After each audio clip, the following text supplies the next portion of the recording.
You've been holding on so tightly, haven't you? To the plan, to how you thought life should go, to people who no longer show up the way they used to. And deep down, it's exhausting.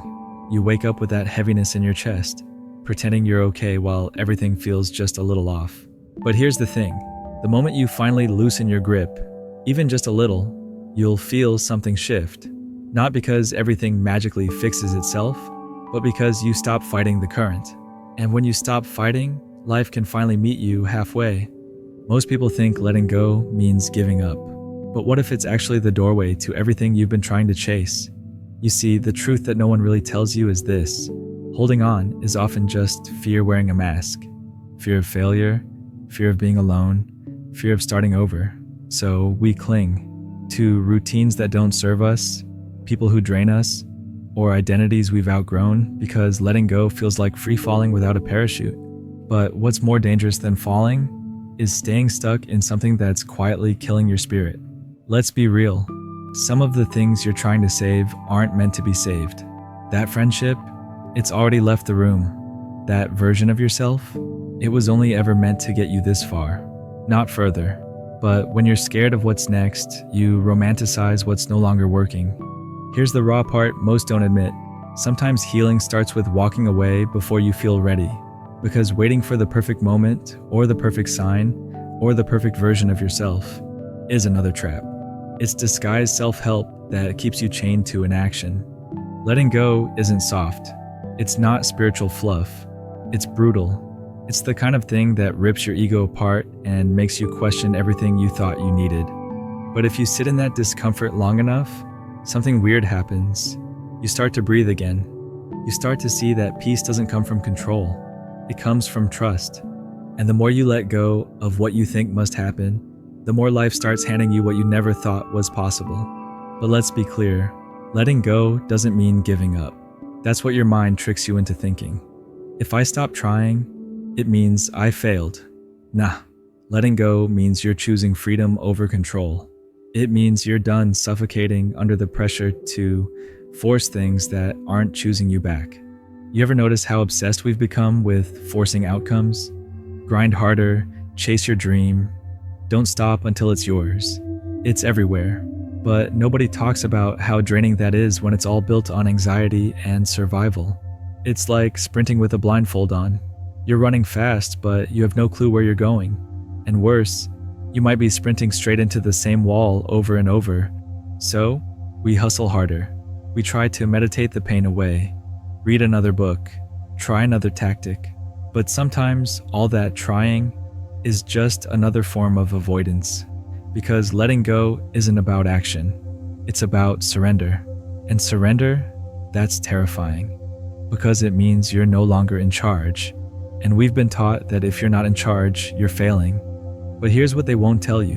The more you surrender, the more power you actually get back. This is not weakness. It's choosing alignment over control. Choosing energy over ego.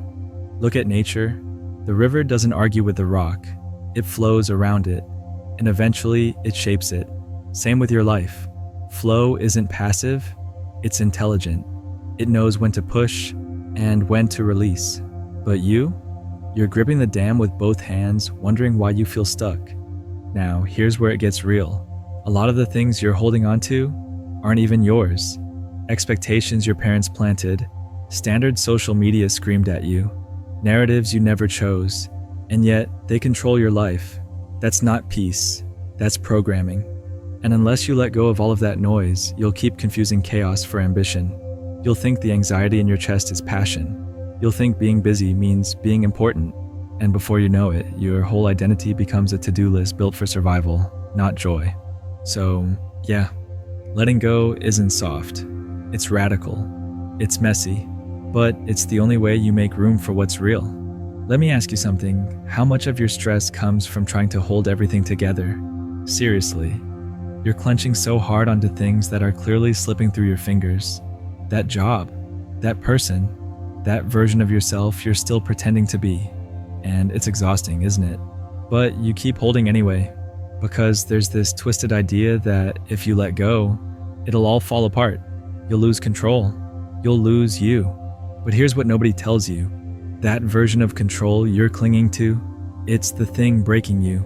You're trying to hold on to routines that no longer align, people who aren't choosing you, expectations that were never even yours to begin with.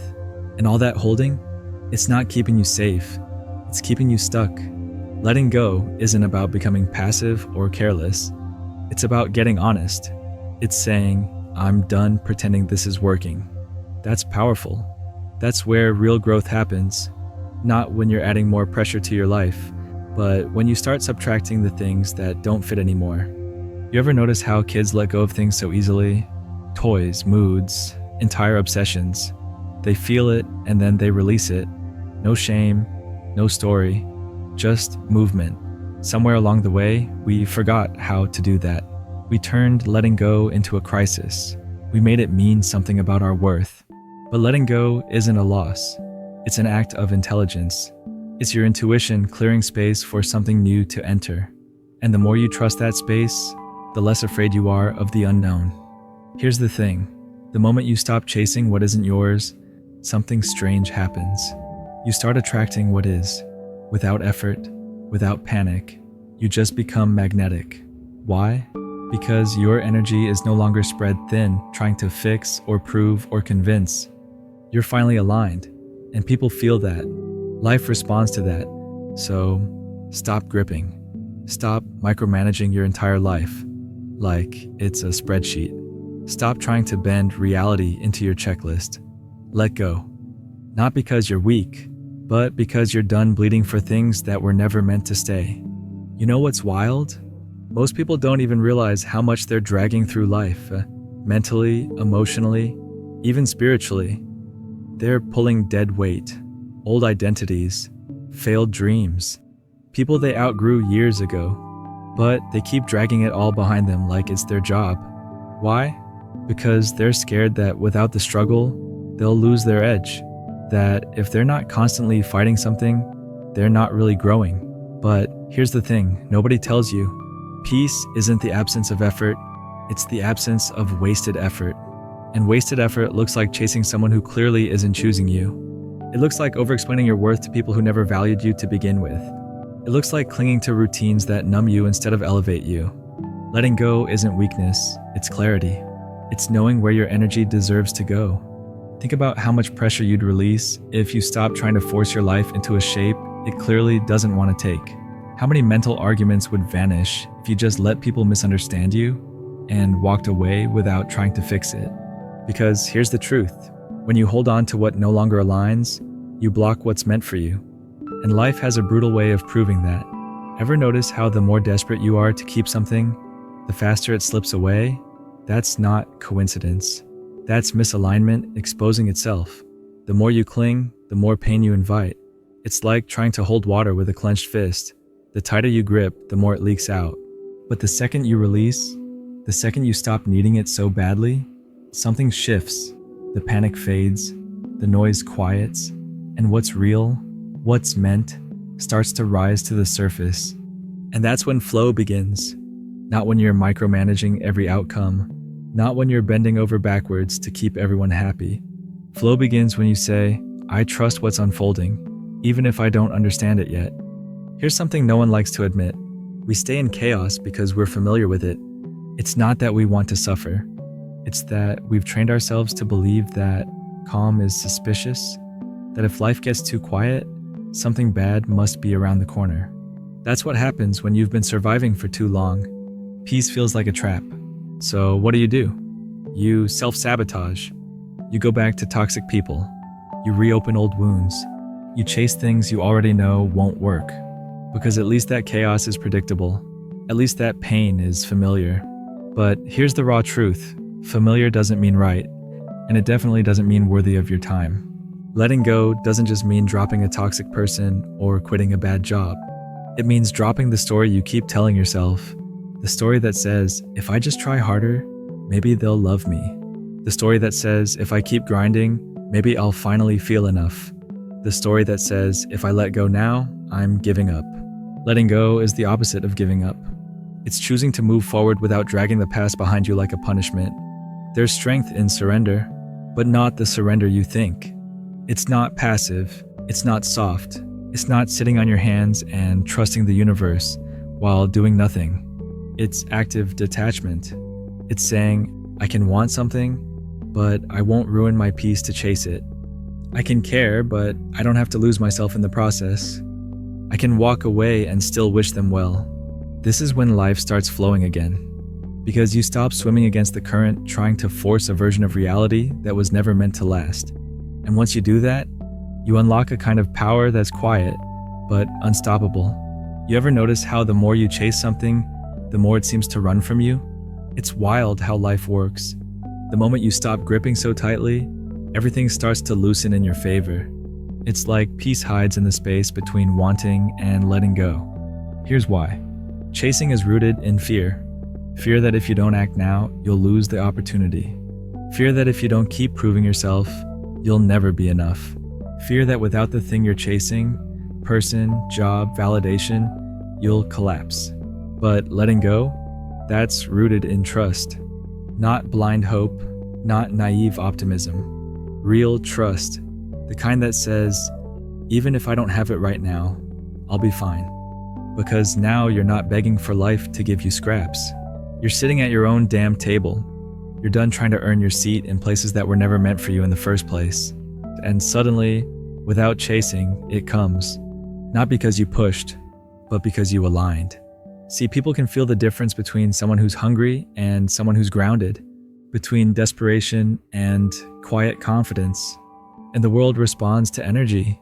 So when your energy says, I'm whole with or without this, that's when everything starts to flow. Money, love, peace, opportunity. It all begins to arrive when you stop leaking your power into things that never deserved it. Letting go doesn't mean you don't care. It means you care about yourself enough to stop forcing. You trust life enough to stop controlling. You love yourself enough to stop settling. That's when it all comes together. Not because of magic, but because you finally made room for it. And here's the real shift. Letting go doesn't mean you sit back and do nothing. It means you stop begging for outcomes that don't respect your energy. It means you walk away from people who only love the version of you that serves them. It means you stop chasing timelines that were never yours to begin with. When you let go, you're not giving up, you're rising above. You stop asking life for permission, and instead, you become the permission. You become the calm in the chaos, the storm that learned to sit still.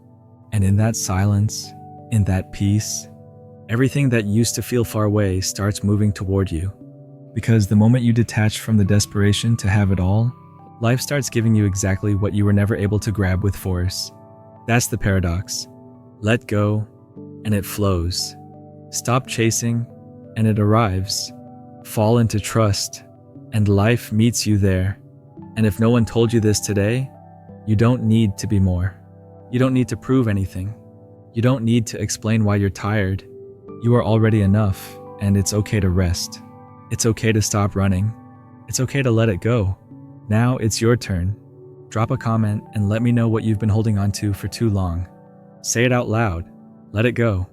Let this be your moment to release and let everything else align. And if this hit something real in you, like, share, subscribe, because someone else out there is holding their breath and your words might be the reason they finally exhale. You're not late. You're not lost. You're just finally ready to stop holding on. And that changes everything.